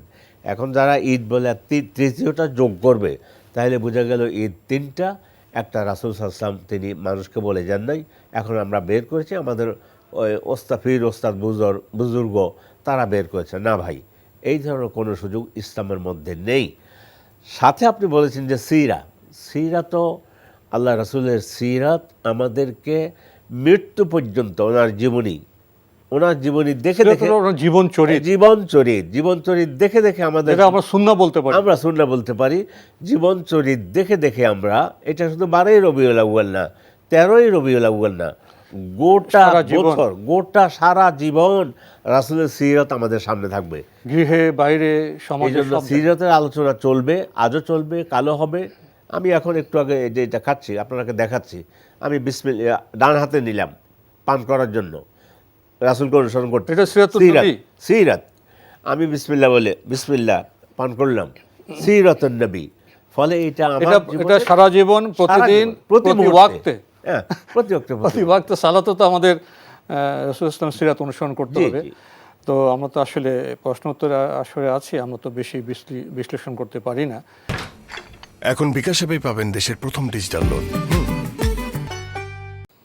এই বিষয়টি বোধহয় আমরা অনেকটা ভুলেই গেছি। সাহাবেদের মর্যাদা সম্পর্কে, তাদের অনুসরণ সম্পর্কে, যে বিষয়ে একটু আগেও আমরা আলোচনা করলাম। এবং রবিউল আউয়াল মাসে যে বিষয়টি প্রায়শই আমাদের আলোচনার টেবিলে চলে আসে, সেটা হলো আমরা নবীর জন্মদিন কিভাবে পালন করব। এক্ষেত্রে বোধহয় আমাদের জন্য উত্তম উদাহরণ হতে পারে সাহাবারা কিভাবে পালন করেছেন, তারা কি করেছেন। তো এ বিষয়ে কিছু বলবেন। হ্যাঁ, সাহাবারা নবীর জিন্দিগির সকল কাজকে অনুসরণ করেছেন। একবার সালাত আদায় করতেছেন, রাসূলের পায়ে জুতা ছিল, জুতা পরে সালাত আদায় করতেছেন। সাহাবাদের পায়ে অনেকের জুতা ছিল, রাসূল জুতাটা খুলে নামাজের মধ্যে পাশে রেখে দিলেন, বাম পাশে। সাহাবারা সবাই জুতা খুলে বাম পাশে রেখে দিয়েছেন। রাসূল সালাম ফিরে জিজ্ঞাসা করলেন, তোমরা জুতা এভাবে রাখলে কি জন্য? বলে যে আমরা আপনাকে দেখেছি, আপনাকে দেখেছি। তখন বলছে না, আমাকে একজন এসে, অর্থাৎ তার মানে জিবরিল অথবা ফেরেশতা এসে বললো যে আপনার জুতার মধ্যে একটু ময়লা রয়েছে। কিন্তু আমি বলতেছি যেটা, ওইভাবে ওনাকে অনুসরণ করেছে রাসূল সাল্লাল্লাহু আলাইহি ওয়াসাল্লামকে প্রত্যেকটি জীবনের প্রতিটি ক্ষেত্রে। একবার আব্দুল্লাহ ইবনে ওমর পথ চলতেছিলেন, হঠাৎ বাঁশির আওয়াজ এসেছে, রাখালের কানের ভিতরে আঙ্গুল দিয়েছেন। যাই হোক, ঘটনা লম্বা। তো উনি তাদের আজাদ করা গোলাম না ফেয়, তাদেরকে বলেন না, এখন গান শুনে, এখন আওয়াজ শোনা যায়নি। বলছে না, এখন শোনা যায় না। তখন হাত বের করে বললেন, এইভাবেই আমি রাসূলের সাথে পথ চলতেছিলাম, আমি এইভাবে ওনাকে দেখেছি। তাইলে প্রথম উদাহরণ দিলাম কীভাবে ওনারা করেছেন। কিন্তু রাসূল অমুক দিন জন্মগ্রহণ করেছেন অথবা মৃত্যুবরণ করেছেন। যদিও আপনি বলেছেন, একটুখানি ইঙ্গিত দিয়েছেন। অধিকাংশ আহলে ইলমের স্কলারদের মধ্যে রাসূল 9 রবিউল আউয়াল জন্মগ্রহণ করেছেন, 12 রবিউল আউয়াল মৃত্যুবরণ করেছেন। এখন আমাদের এক দর্শক বলছিল, তো আমরা কি মৃত্যুবরণ করব নাকি শোক করব নাকি? না, শোকেরও নেই আমরা, আর আমাদের আনন্দেরও। রাসূলের সাহাবারা এক্ষেত্রে কি করেছেন? সেটা হচ্ছে সাহাবায়ে কেরাম রাদিয়াল্লাহু তাআলা আনহুম আজমাইন, তারা রাসূলকে তাদের জিন্দেগির সব সময় তারা অনুসরণ করে চলেছেন। তারা এই রাসূল যখন ইন্তেকাল করলেন, তখন তো একটা শোক। ওমর হাতে তলোয়ার নিয়ে বলতেছে, যে বলবে যে রাসূল ভালোবাসায় ইন্তেকাল করেছেন, আমি কিন্তু তার গর্দান ফেলে দিব। আবু বকর রাদিয়াল্লাহু তাআলা, ওনারা কত উঁচু মাপের ছিলেন, কিচ্ছু বলে নেই। পাশে দাঁড়াই বলতেছেন, আমা মুহাম্মাদুন ইল্লা রাসূলুন কাদ খালাত মিন কাবলিহির রুসুল আফাইম্মাতা আও কুতিলা আফাইম্মাতা। তাইলে তোমরা ওমা মুহাম্মাদুন ইল্লা রাসূল, মুহাম্মদ আল্লাহ রাসূল, তিনি যদি মৃত্যুবরণ করেন, আফাইম্মাতা আও কুতিল, যদি এবং তাকে হত্যা করা হয়, তোমরা কি তোমাদের পিছনের যুগে কুফরির দিকে ফিরে যাবে নাকি? দিন ছেড়ে তোমার কি আবার কুফরিতে যাবে? ওমরের সম্বিত ফিরে এসেছে। ও কাদ খালাত মিন কাবলিহির রসুল, তার আগে তো আগেও রসুলটা গিয়েছে, তারাও তো মরে গিয়েছে। আরও বললেন আবু বকর রাদিয়াল্লাহু আনহু, যে ব্যক্তি রাসূলের ইবাদত করত, তো তার জানা উচিত যে তার রাসূল মরে গেছে, তার মাবুদ মরে গেছে। আর যে ব্যক্তি আল্লাহর ইবাদত করে, সে তার জানা থাকা উচিত যে আল্লাহ চিরন্তন, চিরঞ্জীব। এগুলা বলার পর ওমর শান্ত হয়ে গেলেন, শেষ। কিন্তু 12 রবিউল আউয়াল হোক অথবা 9 রবিউল আউয়াল হোক, এই দিনে জশ্নে জুলুস বের করা, আনন্দ মিছিল বের করা, এই ধরনের কোনো কিছু সাহাবাদের থেকে কেউ দেখাতে পারবে না। এটা শুরু হয়েছে, সংক্ষেপে বলছি, রাসূলের ইন্তেকালের 360 বছর পরে ওবাইদুন বনু ওবাইদ আল কাদ্দাহ, এরা যখন মিশর শাসন করে, যখন ঢুকেছে ওখানে, এরা তাদেরকে ফাতেমিয়ুন বলে দাবি করে। তখন ওখানে গিয়ে তারা এটা আস্তে আস্তে এই ধরনের এই দিবস একটা নতুন আবিষ্কার। আবিষ্কার করা তো হয়েছে। যে কারণে আপনাকে আমি প্রশ্নটি করলাম, অর্থাৎ আমাদের জীবনযাপনের যে কোনো ক্ষেত্রে যদি কোনো বিষয়ে আমাদের দলিল নিতে হয়, উদাহরণ নিতে হয়, তাহলে আমরা সাহাবাদের জীবনযাপন থেকে আমরা উদাহরণ বা নেব। নিতে পারি এবং তাদেরকে আমাদের অনুসরণ করতে হবে। Sure. তো আমরা আবার প্রশ্নে যাই। প্রিয় দর্শক, আমরা প্রশ্ন নিচ্ছি। আসসালামু আলাইকুম, পরিচয় দিয়ে প্রশ্ন করুন। লাইনে আছেন? আসসালামু আলাইকুম হুজুর। ওয়ালাইকুম আসসালাম, কে বলছেন ভাইয়া, কোত্থেকে? জি জি, আমি মাসুম কুমিল্লা থেকে। জি ভাইয়া বলুন।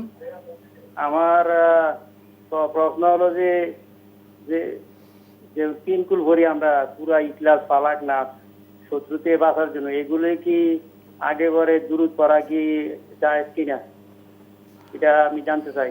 এই যে কেউ আয়াতুল কুরসি করে কল্যাণের জন্য, শত্রু মোকাবেলার জন্য, এগুলোর সাথে কি দুরূদ পড়লে কি ভালো নাকি, ভালো কিনা মনের আশা পূরণের জন্য?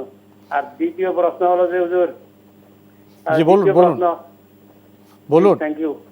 দ্বিতীয় প্রশ্ন হলো যে এই গরু, খাসি, দুধ, এগুলা তেল, চর্বি শরীরের জন্য ক্ষতিকর। মোট কথা বড় বড় ডাক্তাররা যাদের ডিগ্রি আছে তারাই কথা বলেন। মোট কথা যারা তেল, চিনি, লবণ, চর্বি খায় তাদের শরীর, এইগুলা শরীরের জন্য ক্ষতিকর। এ ব্যাপারে কোরআন হাদিসে কিছু বলা আছে কিনা? আর হুজুর আরেকটি প্রশ্ন প্লিজ। বলুন। আরেকটি প্রশ্ন, লা ইলাহা ইল্লাল্লাহ, এর তো দুইটা দেখি, একটা হলো আল্লাহ ছাড়া কোনো মাবুদ নাই, আল্লাহ ছাড়া কোনো উপাস্য নাই, কোনটা উত্তম মান, কোনটা সঠিক, ব্যাখ্যা করবেন। আসসালামু আলাইকুম। ধন্যবাদ আপনাকে। আপনি প্রথমে প্রশ্ন করেছেন সূরা ইখলাস, ফালাক, নাস এগুলোর আগে পরে কি দরুদ পড়া যাবে? প্রথম হলো সূরা ইখলাস, সূরা ফালাক, সূরা নাস, এই অভ্যাসটা জারি রাখবেন। সালাত আদায়ের পরে এক নম্বর আল্লাহ রাসূল সালাম ফিরে কিছু যে আজকারগুলো পড়তেন, সর্বশেষ তিনি আয়াতুল কুরসি, সূরা ইখলাস, সূরা ফালাক, সূরা নাস পড়তেন। এটা আপনি সুন্নত অনুসরণ করে আমল করতেছেন। আর এমনি আর রুকিয়াতুশ শারঈয়া, ইসলামী শরীয়ত সম্মত ঝাড়ফুঁকের মধ্যে এগুলো আপনি পড়তে পারেন। আয়াতুল কুরসি পড়লেন, পড়ে পানিতে ফু দিয়ে পান করলেন, জায়েজ আছে। এরপর সূরা ফালাক, সূরা নাস ঘুমাবার আগে এগুলো পড়ে হাতে ফু দিয়ে সমস্ত শরীর মুছে নেওয়া, সহিহ হাদিস দ্বারা প্রমাণিত। এখন আপনার প্রশ্ন হচ্ছে এগুলোর আগে আমি সালাত সালাম পাঠ করতে হবে কি? আগে পরে না, দরুদ যেহেতু কোরআন পড়তেছেন তাহলে বিসমিল্লাহ বলেন। বিসমিল্লাহ বলে আপনি সূরা ফালাক পড়েন, নাস পড়েন, পড়েন। কিন্তু আপনি এমনি স্বাভাবিক আপনি যদি আল্লাহ রাসূলের উপর সাল্লাল্লাহু আলাইহি সাল্লাম পাঠ করে আল্লাহুম্মা সাল্লি আলা মুহাম্মদ ওয়া আলা আলি মুহাম্মদ কামা সাল্লাইতা আলা ইব্রাহিম, আপনি যে বলেন আল্লাহ আমি আপনার রাসূলের উপরে সাল্লাল্লাহু আলাইহি সাল্লাম পাঠ করেছি, এটা একটা ইবাদত, এই পড়ার কারণে আপনি আমাকে বিপদ থেকে উদ্ধার করেন, জায়েজ আছে। কিন্তু ওই যে আয়াতুল কুরসি পড়ার আগে সালাত সালাম পড়তে হবে, এইটা হাদিসে আসে নাই। মানে নির্দিষ্ট করা না না, এটা নির্দিষ্ট করা। আপনি আয়াতুল কুরসি পড়লেন, তিন কুল পড়লেন এবং সাথে আপনি দরুদও পড়লেন, এরপর আল্লাহর কাছে দোয়া করলেন। হ্যাঁ, যায় ঠিক আছে। জি। কিন্তু এগুলো খুব নির্দিষ্ট একটা মানহাজ বা পদ্ধতি করে না। মানে আয়াতুল কুরসি পড়তে হলে আমাকে আগে সালাত সালাম পড়তে হবে, এইভাবে নির্দিষ্ট নয়। না, আপনি আয়াতুল কুরসি পড়লেন, এবার আপনার ইচ্ছা হলো যে আমি আরেকটা ইবাদত করে দরুদ পড়লাম, পড়েন, অসুবিধা নেই। এরপর আল্লাহর কাছে মনে আশা পূর্ণের জন্য দোয়া করলেন, জি, করতেই পারবেন।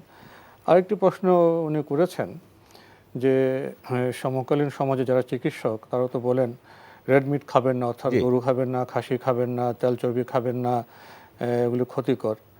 এগুলো আমরা সাধারণভাবে কীভাবে বলি ভাইয়া? এই কথা কি ডাক্তাররা সবার ক্ষেত্রে বলেন? আমরা যারা মানুষ, আমরা তো অনেকে শিশু আছি, কিশোর আছি, যুবক আছি, বৃদ্ধ আছি, এবং ডাক্তার তো এই কথা বলে থাকেন যে যারা শিশু, ছোট, তাদের তেল খেতে বলেন না তাদের বৃদ্ধির জন্য। তো এগুলো নির্দিষ্ট মানুষের জন্য নির্দিষ্ট বিষয়ে নির্দিষ্ট প্রেসক্রিপশান। আমরা কি সাধারণভাবে বলতে পারবো যে গরু, খাসি এগুলো খাওয়া ক্ষতিকর? আর ডাক্তারে কি সাধারণভাবে বলেন যে এগুলি সবগুলি সবার জন্য ক্ষতিকর? ভাই বলেছেন যে কোরআনে কি আছে? আছে। কি আছে? আল্লাহ তাআলা বলেছেন যে ইয়া আইয়ুহাল্লাযীনা আমানু খুযু হিযরাকুম, হে মুমিনগণ সাবধানতা অবলম্বন করো। এখন আপনার যদি ডায়াবেটিস থাকে আপনাকে চিনি কন্ট্রোল করতে হবে। আপনি যদি চিনি একেবারে প্রতি কাপের সাথে, এটা তো হারাম না, আমি কিন্তু খাচ্ছি, এই জন্য ডাক্তার বিশেষ অবস্থায় বিশেষ পদক্ষেপ। জি, ডাক্তারের পরামর্শ নিয়ে আমাদের শরীরে ভিটামিন ডি দরকার হয়, ভিটামিন সি দরকার হয়, সূর্যের আলোর মধ্যে একটা ভিটামিন আছে যা ডি আছে, আবার অপরিহার্য গরুর দুধের মধ্যে আছে আছে। Vitamin D. তো এগুলো আমরা হারাম বলবো না, সবগুলোই হালাল, কিন্তু ডাক্তারের পরামর্শ নিলে আপনার শরীরের জন্য মানে কোনটা সতর্কতা, suitable যার জন্য নয়, যেটা সতর্কতা দরকার সেই সতর্কতা পালন করতে ওই হবে। সতর্কতা, হে মুমিনগণ তোমরা সাবধানতা অবলম্বন করো। একটা আয়াতের ভিতরে হাজার মাসালা লুকিয়ে আছে। মানে সাধারণভাবে সবার জন্য এই খাদ্যগুলো নিষিদ্ধ নয়। জি যার জন্য ক্ষতিকর তিনি পরহেজ করবেন, তিনি সতর্ক হবেন, এটাই তো বোধহয়। জি জি জি। আপনি আরেকটি প্রশ্ন করেছেন, লা ইলাহা ইল্লাল্লাহ, এর ব্যাখ্যা উনি জানতে চাচ্ছেন। লা ইলাহা ইল্লাল্লাহ, চমৎকার কথা বলেছেন। এক নম্বর একটা জ্ঞান দিয়ে, হয়তো আপনার জ্ঞান আছে, সকল দর্শকদের জন্য বলছি, নবীরা পৃথিবী এসে আদম থেকে আমাদের নবী পর্যন্ত, আমাদের নবী থেকে কিয়ামত পর্যন্ত মানুষ যত ভালো কথা বলবে, এই ভালো কথা সিরিয়াল করলে এক নম্বরে রাখবেন লা ইলাহা ইল্লাল্লাহ। দলিল, আল্লাহ রাসূল বলছেন আফদালু মা কুলতু আনা ওয়ান্নাবিয়্যুনা লা ইলাহা ইল্লাল্লাহ। পৃথিবীতে আমি এবং নবীরা এসে যত ভালো কথা বলেছে সবচেয়ে উত্তম হইল লা ইলাহা ইল্লাল্লাহ। এখন অর্থ কি? সঠিক অর্থটা এভাবে করলে বেশি সুন্দর হয়। আল্লাহ ছাড়া সত্য কোনো ইলাহ নেই, অথবা আল্লাহ ছাড়া সত্য কোনো মাবুদ নেই। ইলাহ আর মাবুদ দুটা পরিপূরক। ইলাহ মানে ইলাহ যেটা, যিনি মাবুদ তিনি, মাবুদ যার ইবাদত করা হয়, ইলাহ মানে যার ইবাদত করা হয়। সেই হিসাবে আপনি যদি এভাবে বলেন আল্লাহ ছাড়া সত্য কোনো ইলাহ নেই, তাহলে সত্য শব্দটা কেন বললেন? কেননা ইলাহ বলতে, মাবুদ বলতে অসংখ্য ভ্রান্ত মাবুদ আছে। সূরা জারিয়ার মধ্যে আল্লাহ তাআলা এই কথাটা সুন্দর করে, সূরা হজের মধ্যে আল্লাহ তাআলা তিনি বলে দিয়েছেন, সম্ভবত সূরা জারিয়া অথবা সূরা হজ, এই মুহূর্তে আমার ইয়েতে, যে এভাবে যে আল্লাহ তাআলা বলছেন যালিকা বিআন্নাল্লাহা হুয়াল হক ওয়া আন্না মা ইয়াদউনা মিন দুনিহি হুয়াল বাতিল।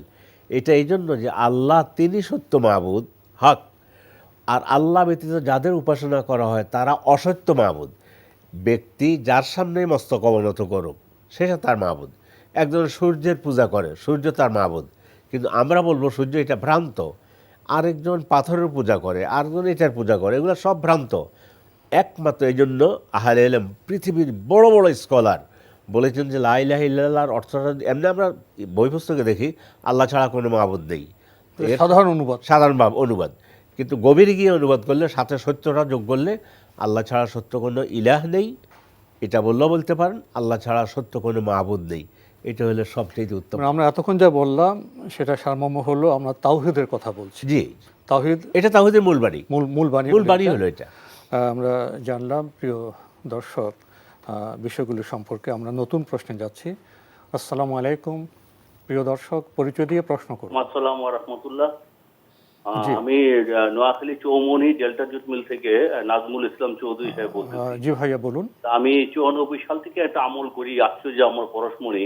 এটা আমি 5 জন ইমাম সাহেবের সাথে কথা বলছি, ওনারা বলছেন সহি। তারপরও আপনি প্রশ্ন করতেছি সহি জানার জন্য। জি, আমি একটু পড়ি। বিসমিল্লাহির রহমানির রহিম। আল্লাহুম্মা ইয়া নুরু তানওয়ারতা বিন নুরি ওয়ান নুরু ফি নুরিকা ইয়া নুরু আল্লাহুম্মা বারিক আলাইনা ওয়ারফান্না বালিনা রাউফুল লাব্বাইকা ওয়ারহাম লাব্বাইকা ওয়া জাম লাব্বাইকা ওয়া আকরাম লাব্বাইকা ইন্নাল্লাহা ইয়াবআসু মান ফিল কুবুরি আল্লাহুম্মা রুজুকনা খায়রাদ দীনে মাল কুরবি ওয়াল ইখলাসি ওয়াল ইস্তিকামাতি বিলুতফিকা ওয়া সাল্লাল্লাহু আলা খায়রি খালকিহি মুহাম্মাদি ওয়া আলিহি ওয়া আসহাবিহি আজমাইন ওয়া সাল্লামা তাসলিমান কাসীরান কাসীরা বিরাহমাতিকা ইয়া আরহামার রাহিমিন। এর সাথে আরো 4টা দোয়া আমি পড়ি। এটা আশ্চর্য আমার পরশমণি দোয়াটা 94 সাল থেকে পড়তেছি। ইমাম সাহেবরা বলছেন, 5 জন ইমাম সাহেবের যে আলাপ করছি পর্যন্ত বলছেন এটা সহি আছে, পড়েন। আবার ওনাদেরকে এটাও বলছি, যদি এটা ভুল থাকে হুজুর, পরকালে কিন্তু আমার রূহ আপনাদের কথাই বলবে। তারপর না না নিশ্চয়ই পড়েন। তারপর আপনাদের সমানাপন্ন হইলাম যে আপনারা একটু কাইন্ডলি আমাকে বলেন। জি, ধন্যবাদ আপনাকে। বিশেষভাবে ধন্যবাদ জানাচ্ছি এই জন্য যে আপনি একটা আমল করতে গিয়ে আপনার মধ্যে প্রশ্ন জেগেছে, এটা শুদ্ধ না সহি, এটা খুবই গুরুত্বপূর্ণ। এই যে আমরা ধর্মের নামে অনেক কাজ করে কথা বলি, এই যে তাহকিক করা, এটা খুবই একটি গুরুত্বপূর্ণ বৈশিষ্ট্য। আপনি তাহকিক করছেন, ঠিক না বেঠিক, এর মাধ্যমে আপনি আমাদের দর্শকও জানালেন যে আমাদের ইবাদত করতে গেলে জানতে হবে কোনটা শুদ্ধ কোনটা অশুদ্ধ। কি বলবেন এই ওনার আমল আমি সম্পর্কে? ওনাকে ভালোবাসা দিয়ে কথা বলতেছি, উনি আমার এলাকার লোক, আচ্ছা আচ্ছা, একটু ভালোবাসা দিয়ে কথা বলতে চাই। মানে আমি নোয়াখালীর ছেলে, যাই হোক। যাক। বলছি এই জন্য উনি আমার তখন কথাগুলো শুনবেন। ভাইয়া, আপনি যে কথাগুলো পড়ে গিয়েছেন, আমি নিজে মোটামুটি আলহামদুলিল্লাহ আরবির উপরে, আর যাই হোক একটু আল্লাহ দক্ষতা দিয়েছে, মানে অনেকগুলো ভুল হয়ে গিয়েছে। আপনি মাদ্রাসায় পড়ুয়া বা মাদ্রাসায় ভালো কোনো মাদ্রাসায় লেখাপড়া করে পড়েননি, কিন্তু আপনাকে আমি ছোট করতেছি না। এই যে আপনার ভিতরে অনুসন্ধিৎসু মন যে এইটা ঠিক কিন্তু আপনি কিনা, তাহাকি করছেন। ফলে আপনি অনেকগুলো শব্দ বলেছেন যেগুলো ভুল পড়া হয়েছে। এক, দুই নম্বর হলো রাসূল থেকে সাহাবাদের থেকে এইভাবে কোনো কিছু নেই যে তোমরা এই আমলটা করবা। আপনি এমনি যদি বলেন, এখন আপনার জবাবে চলে আসি সুন্দর করে, সুবহানাল্লাহ, আল্লাহু আকবার, আপনি আপনার মনে যখন চায়, রাতে দিনে 24 ঘন্টা এভাবে আপনি বলেন। কিন্তু আপনি এখন যেটা পড়ছেন কোত্থেকে নিয়েছেন? আমার মনে হয় মকসুদুল মুমিনিন বা এই টাইপের কোনো বই থেকে নিয়েছেন। নিলেও আমি, এটা আমার ধারণা, আপনার প্রতি সুধারণা আছে আমার, যে আমাদের মতো এই ধরনের ভাই অনুসন্ধিৎসু মন থাকা দরকার। আমার এটা ঠিক কিনা যে 5 জন ভাইকে বলছেন, হয়তো বা তাদের সামনে কীভাবে পাঠ করছেন, ওনাদের বলা দরকার ছিল যে আপনার পড়ার মধ্যে কিন্তু একটা বড় ভুল আছে। অনেকগুলো শব্দ ছিল তো, প্রায় সবগুলো শব্দের মধ্যে ভুল আমার কাছে লেগেছে। এক, দুই নম্বর হলো আপনি যদি বলেন আল্লাহ এক, আল্লাহ অদ্বিতীয়, সুবহানাল্লাহ, আল্লাহু আকবার, আলহামদুলিল্লাহ, সেটা আমভাবে এটা জায়েজ আছে। কিন্তু সুনির্দিষ্টভাবে এই দোয়াটি আমি এভাবে পড়ি সবসময়, নামাজের পরে হোক, অমুক সময় হোক, তাহলে এটা জায়েজ হবে না। এটা কোনো অবস্থা জায়েজের পর্যায়ে পড়বে না। আল্লাহ থেকে, রাসূল থেকে, সাহাবাই কেরাম থেকে, তাবিন থেকে, আইম্মায়ে কেরাম, আবু হানিফা, কারো নিকট থেকে এই ধরনের কোনো দোয়া আজ পর্যন্ত কোনো উনি যে টেক্সটে যে সুনির্দিষ্ট ভাষায় যে আমলটির কথা বললেন, এটা সুন্নাহ থেকে আসেনি, সাহাবাদের থেকে না আসেনি, না, কোনোখান থেকে আসেনি।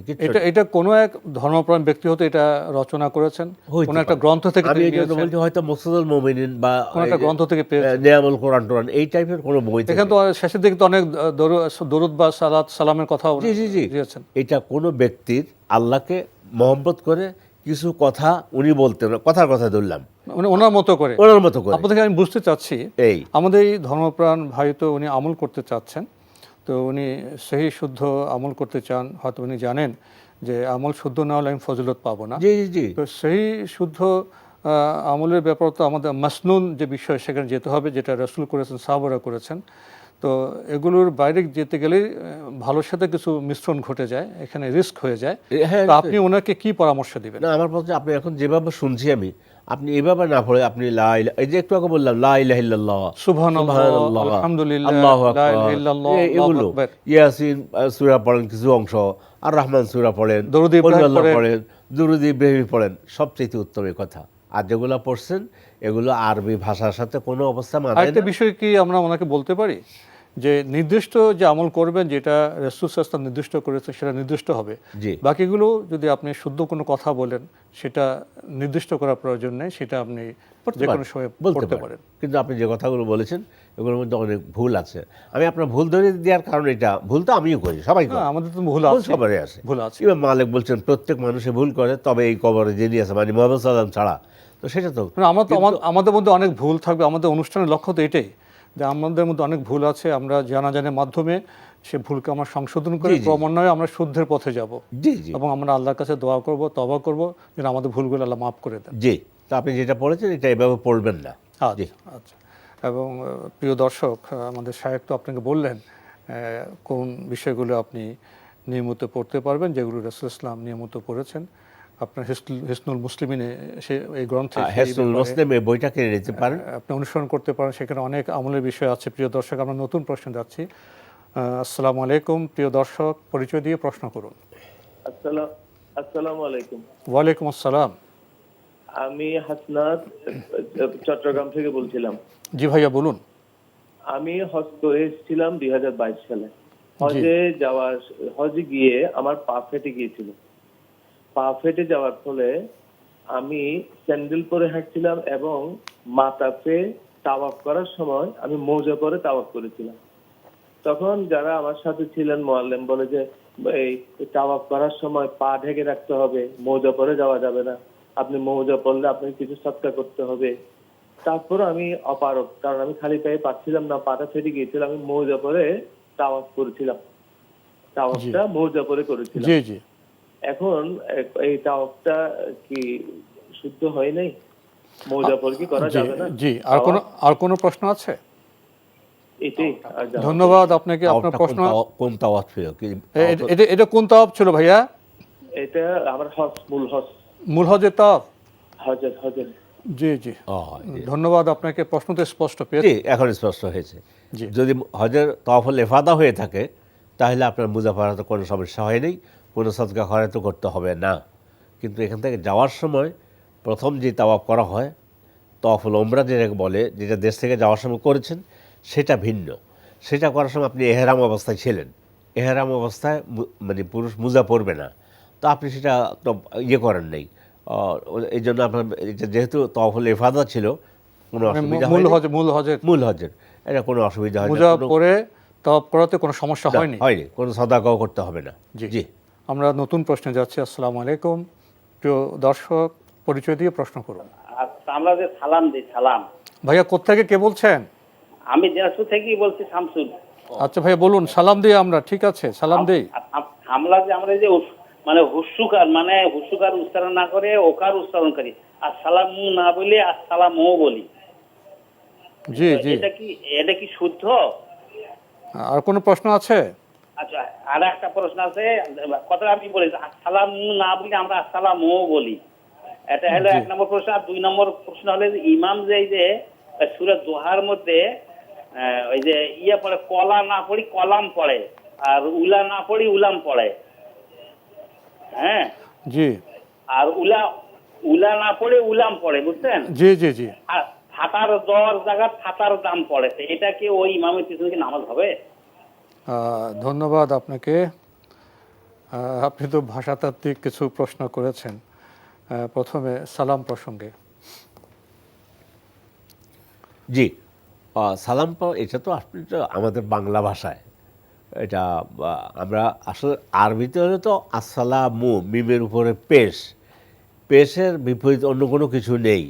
তো এখন আমাদের বাংলায় পেশ উচ্চারণ করতে গিয়ে কেউ ওকার দিয়ে করে, কেউ রস্যুকার দিয়ে করে। আসসালামু আলাইকুম আমি উচ্চারণটা করি, এবার আপনি ওকার যোগ করে করেন আর পেশ মানে একার মানে রস্যুকার দেন। আসসালামু আলাইকুম, আসসালামু আলাইকুম, মু বলি আমরা, হস্যকার। আর এখন বাংলায় ওই হস্যকারের মধ্যে অনেক সময় যেমন মোহাম্মদ, এই মোহাম্মদ লেখটা তো কেউ রসিকা দিয়ে লেখে, কেউ মৌকা দিয়ে লেখে, ফলে এটা ইনশাল্লাহ ওই ধরনের কোনো বড় কোনো সমস্যা। তবে আমাদের সালামু বলাটাই এটাই উত্তম আরবিতে হইলো আর কি। জি, আর যে আপনার ইমাম সাহেবের যে বললেন যে সূরা দোহা পড়তে গিয়ে পালা বলে, উলাম, এটা উলাম তো হবে না। ওয়ালাল আখিরাতু খায়রুল লাকা মিনাল উলা, উলা বলবে, মানে ওয়ালাল আখিরাত আপনার জন্য উত্তম, ওয়ালাল আখিরাতু খায়রুল লাকা মিনাল উলা, আগের এই আগ বলতে দুনিয়ার কথা আর কি, উলাম হবে না। আর কলা যেটা, মা ওয়াদ্দাআকা রব্বুকা ওয়া মা ক্বালা, মানে আল্লাহ তোমাকে ঘৃণাও করেন না, মা ওয়াদ্দাআকা রব্বুকা ওয়া মা ক্বালা। কিন্তু যদি তিনি, যেটা আমি বুঝেছি, যদি কলা বলে, কলা মানে তিনি বলেছেন, তাহলে এটা সহি শুদ্ধ হবে না। এই জন্য আমাদের ইমাম সাহেবকে আমি জানি না, ইমাম সাহেব তোকে তো আর শুনি নেই, ফলে আপনার কথার উপর নির্ভর করে বলছি, আমি ইমাম সাহেব বাদ দিলাম। XYZ যে এখানে কলার জায়গায় কলা বলবে, তাহলে কিন্তু এটা ভুল হবে, অর্থে পার্থক্য হয়ে যাবে বিশাল। তো উলাম তো কোনো হতেই পারে না, ওয়ালাল আখিরাতু খায়রুল লাকা মিনাল উলা। এ বিষয়ে যুক্ত করেছেন, যদি এরকম উচ্চারণ ভুল হয় তার পেছনে কি নামাজ হবে? এখন আসলে তো ইমাম থেকে শুনিনি, আপনার কথা শুনছি। একটা হলো কিছু কিছু ভুল আছে যেগুলো করলে নামাজ সালাত হয়ে যাবে, যারা মুক্তাদি তাদের সালাত তো হয়ে যাবে, তাদের সালাত হয়ে যাবে ইনশাআল্লাহ। ইমাম যদি ভুল করেন সেটা তার দায়িত্ব। হ্যাঁ, ওইটাই বলছি আর কি। কিন্তু আমরা সহিটা বলে দিলাম, উলাম হবে না আর কলা হবে না। এবার আপনি নিজে বুঝে নেবেন। জি, প্রিয় দর্শক, সময়ের কারণে আমরা আজকে আর প্রশ্ন নিতে পারছি না, তবে আপনাদের অবগতির জন্য জানাতে পারি আপনার জিজ্ঞাসা অনুষ্ঠানটি সপ্তাহে রবি, সোম, মঙ্গল, বুধে 4 দিন বিকেল 5:30 সম্প্রচার হয়ে থাকে। ওইসব অনুষ্ঠানে আপনাদের মনোজাগার প্রশ্ন চিঠির মাধ্যমে, ইমেলের মাধ্যমে পাঠাতে পারেন। আমাদের ঠিকানা পরিচালক আপনার জিজ্ঞাসা NTV, BSSC ভবন, 7ম তলা, 102 কাজী নজরুল ইসলাম এভিনিউ, কারওয়ান বাজার, ঢাকা 1215।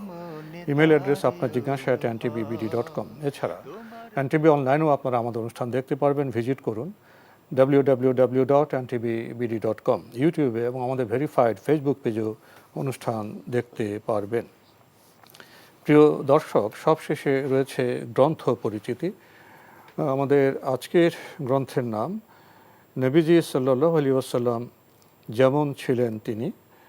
এই গুরুত্বপূর্ণ গ্রন্থটি লিখেছেন শেখ ডক্টর আইজ আল কারনি।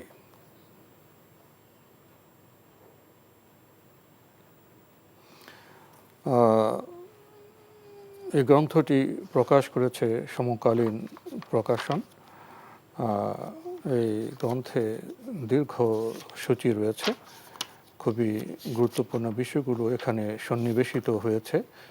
নবীজির নাম, নবীজির বংশ, নবীজির শৈশব, নবুয়াত, নবীজির সত্যবাদিতা, নবীজির ধৈর্য, নবীজির মহানুভবতা, নবীজির সাহসিকতা, নবীজির আত্মত্যাগ, নবীজির বিনয়, নবীজির সহনশীলতা, নবীজির দয়া, কোরআনের ভাষায় নবীজি, নবীজির বীরত্ব, নবীজির বাগ্মিতা, চারিত্রিক সুচিতা, নবী প্রেম, দায়িত্ববান অভিভাবক, সম্মান প্রদর্শন, আদর্শ শিক্ষক, আরও চমৎকার বিষয় রয়েছে এই গ্রন্থে। এই গ্রন্থটির মূল্য 334 টাকা। সমকালীন প্রকাশন গ্রন্থটি প্রকাশ করেছে।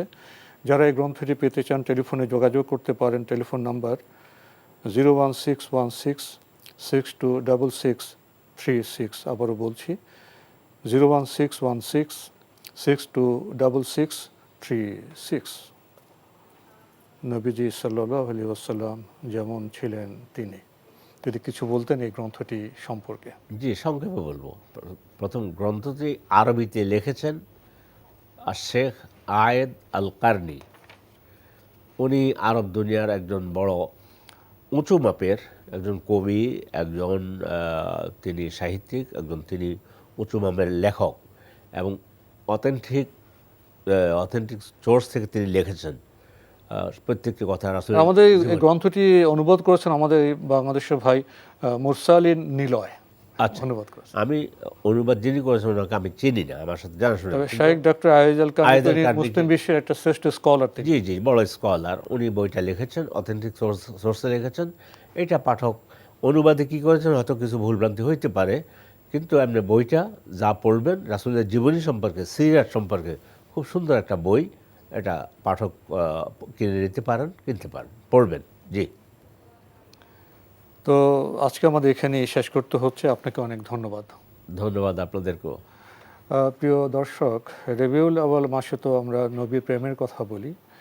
আজকে অনুষ্ঠানে আমরা বহুবার বলেছি নবী প্রেমের তো উদাহরণ হবে নবীজি সাল্লাল্লাহু আলাইহি ওয়াসাল্লামকে অনুসরণ জীবনের সর্বক্ষেত্রে। তো এ মাসে এই গ্রন্থটি বোধহয় খুবই প্রাসঙ্গিক।